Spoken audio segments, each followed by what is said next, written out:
Once upon a time, there was a knight named Steve.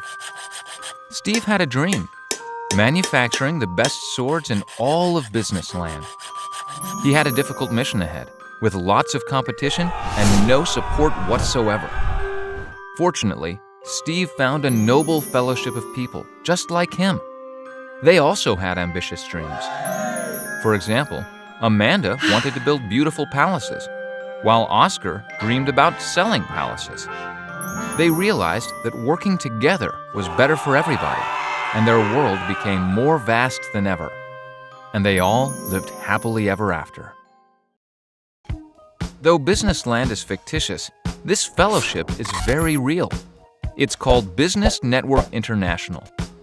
At BNI, our goal is simple: uniting business people and entrepreneurs, generating relationships, and maximizing trust and collaboration.